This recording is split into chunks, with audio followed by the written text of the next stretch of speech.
Apa yang berbeda dari tahun 2021? Tidak ada. Sama seperti hari-hari sebelumnya, yang membuat perbedaan dari hari-hari yang kita lalui adalah bagaimana pikiran kita memaknai hal-hal yang terjadi pada diri kita. Setiap hari ada 60.000 pikiran yang masuk dalam diri kita. 80% diantaranya adalah pikiran-pikiran negatif. Ya, saya bodoh, saya pusing, saya jelek, dunia ini penuh dengan virus, saya sudah tidak punya harapan lagi, kesempatan saya sukses sangat kecil, dan lain-lainnya. Bayangkan 80% pikiran kita adalah pikiran-pikiran negatif. Maka tugas utama kita jika ingin memiliki kehidupan yang baik adalah menata pikiran kita. Kekuatan pikiran ini benar-benar mengubah secara total kehidupan kita. Jika kita bisa mengarahkannya dengan baik, maka akan menjadi baik. Jika kita tidak bisa mengarahkannya, maka keseluruhan hidup kita, apapun yang kita alami, bahkan ketika kita sebenarnya menerima hal-hal baik, rasanya juga akan menjadi buruk.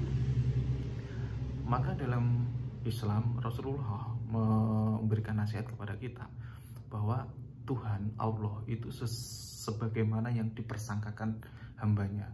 Ana indadoni abdi bi, aku sebagaimana persangkaan hambaku. Kalau kita mempersangkakan yang baik-baik, maka yang terjadi dalam kehidupan kita adalah baik. Seandainya pun kita mendapatkan musibah, kita bisa menempatkan musibah itu sebagai sesuatu yang baik. Inilah yang diajarkan Islam. Bahkan Rasulullah mengatakan seandainya kita kena duri aja di jalan, maka duri itu bisa menjadi wasilah untuk mengurangi dosa-dosa kita. Seandainya kita punya penyakit demam, maka rasa sakitnya itu adalah mengurangi dosa-dosa kita. Itulah yang Islam ajarkan, bahwa Islam mengajarkan positivisme dalam berpikir.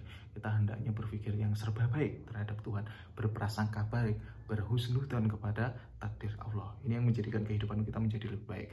Maka 2021, 2022, atau 2020, 2019, masa-masa yang lalu, masa-masa yang akan datang, ya sama saja bagi kita.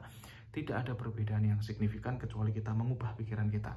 Ada pernah seorang lelaki tua yang sakit. Beliau dijenguk oleh Nabi, kemudian didoakan yang baik-baik oleh Nabi agar dia sembuh. Tetapi lelaki itu merespon, ya aku ini orang tua, ya ujung-ujungnya paling juga masuk kubur gitu. Maka Nabi mengatakan, ya kalau pikiranmu begitu, kalau persangkaanmu begitu, maka itulah yang akan terjadi. Maka benar, orang tua itu kemudian meninggal. Inilah sekali lagi pentingnya kita menata pikiran. Kalau pikiran kita baik, akan serba baik. Fa inna ma'al usri yusra. Segala hal yang buruk-buruk itu berdampingan dengan yang baik-baik. Setelah kesulitan ada kemudahan. Tapi dalam kalimat ini sebenarnya tidak menggunakan kata setelah, ya. Ma'a berarti bersamaan. Bersamaan dengan hal-hal yang buruk-buruk ada hal-hal yang baik-baik. Artinya apa? Hal-hal yang buruk itu bisa menjadi baik kalau kita bisa mengambil hikmah, kita bisa mengambil sisi positif dari hal-hal buruk itu. Maka dalam surah Al-Insyirah itu dimulai dengan alam nasrah laka sodra.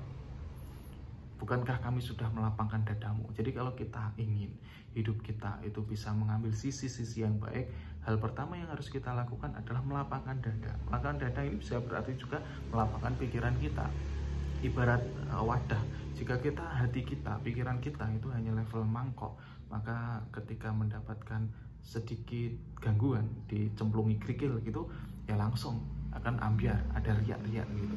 Tapi kalau hati kita sebesar samudra, bahkan dijatuhi batu gunung sekalipun, tidak terlalu banyak berpengaruh pada kita. Bahkan kita bisa meredam.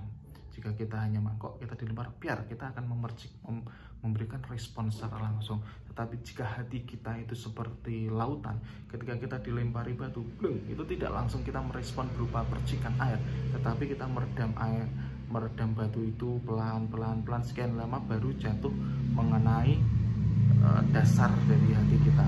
Ketika batu itu mengenai dasar lautan, dia sudah tidak bisa memberikan hantaman yang kuat, dia sudah diredam dalam waktu yang panjang. Inilah gambaran. Jika pikiran kita bagus, kita mendapatkan hal-hal negatif itu tidak langsung merespon secara spontan, tetapi kita bisa meredam pelan-pelan. Akhirnya ketika sampai di hati kita yang terdalam itu sudah sangat lembut, dan kita tidak ada rasa emosi yang lain.